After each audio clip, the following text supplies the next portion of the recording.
So I want to talk about a little bit as being an agent and then the finances that come into it. So obviously, with being an agent, it's different than being an employee. So you want to make sure that as you get these commission checks, as you get these checks coming in, you are making sure that you're divvying up the cash and making sure that that money goes to the right places. So I always put these into categories. So I always have one for taxes, obviously, so you can make an extra savings account in your account for that.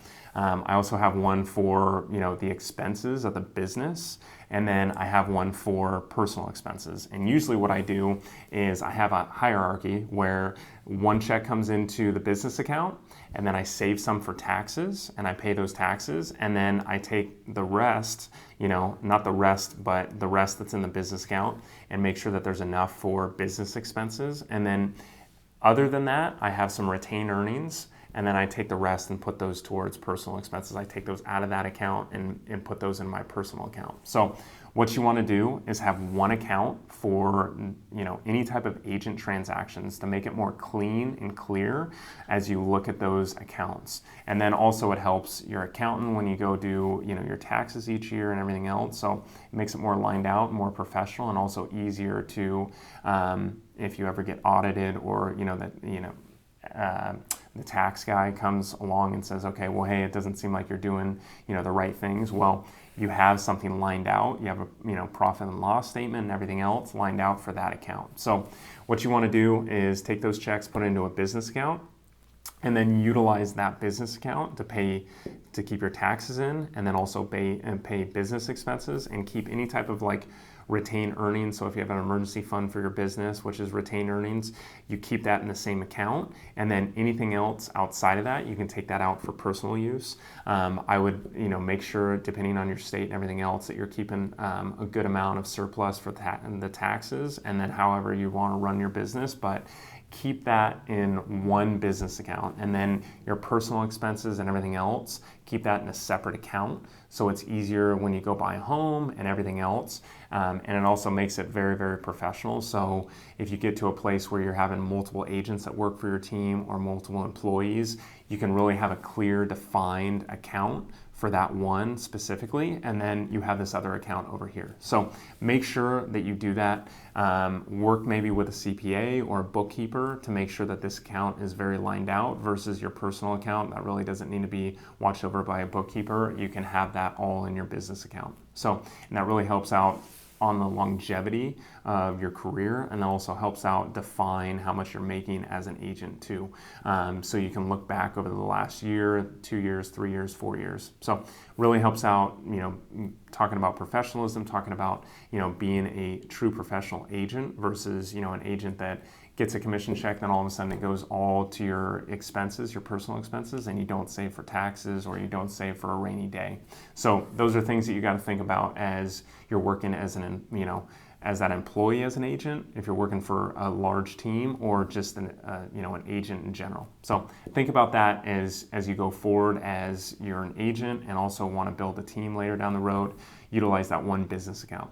Thanks for watching. If you guys have any comments or questions, leave them below in the comment section, and then also subscribe. Thanks.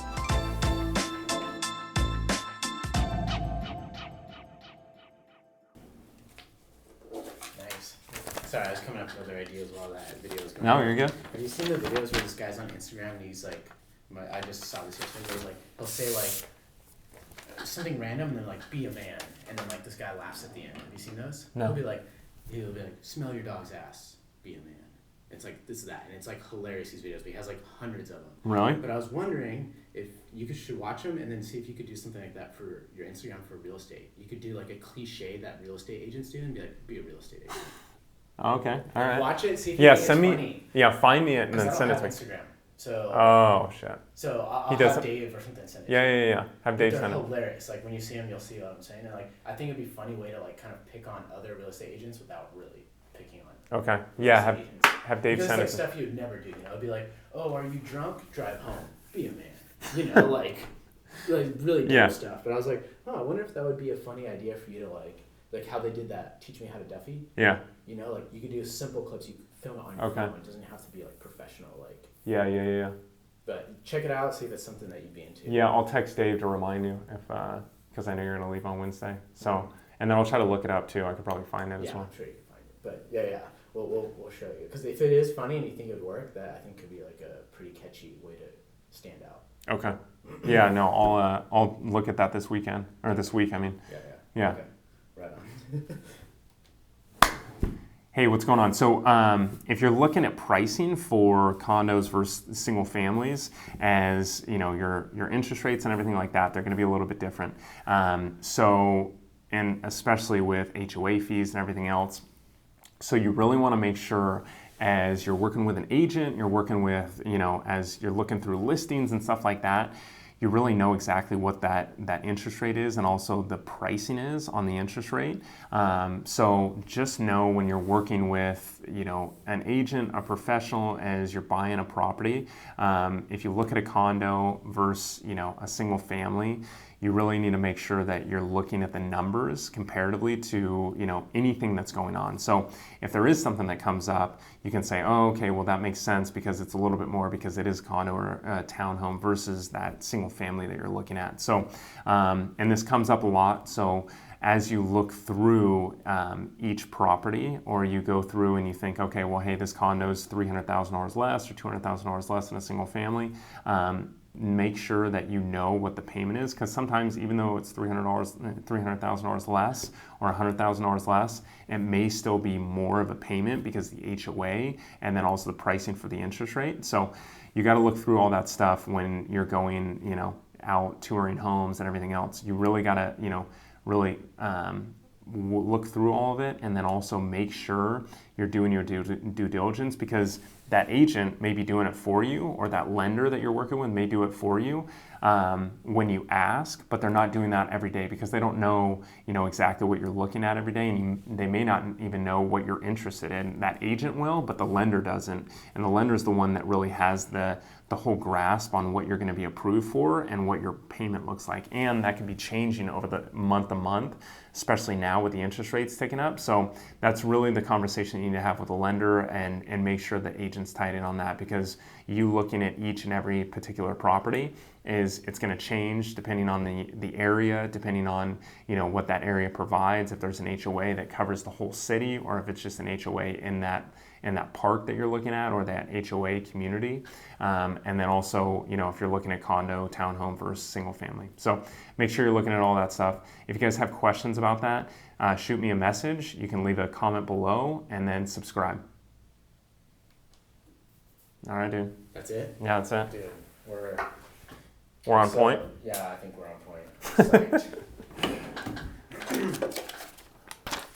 Yeah, it's just the small things that we're more paying attention to now are making a huge difference. I think, like, even just putting the camera at eye level, I feel like you carry a lot more authority, whereas last time I actually had it a little bit angled down. A little bit down.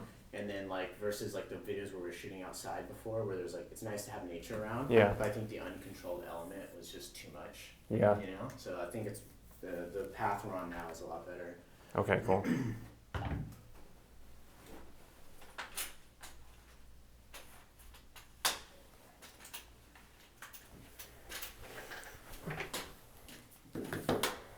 Thanks, dude. Yeah, man. I didn't expect the whole team to come in, and I didn't expect that. I thought it was just Dave going to drop it off really quick, and my whole documentary crew, or our whole documentary crew showed up, and that doesn't matter. No, you're good. Where are you going again? So I'm going to be in Wyoming for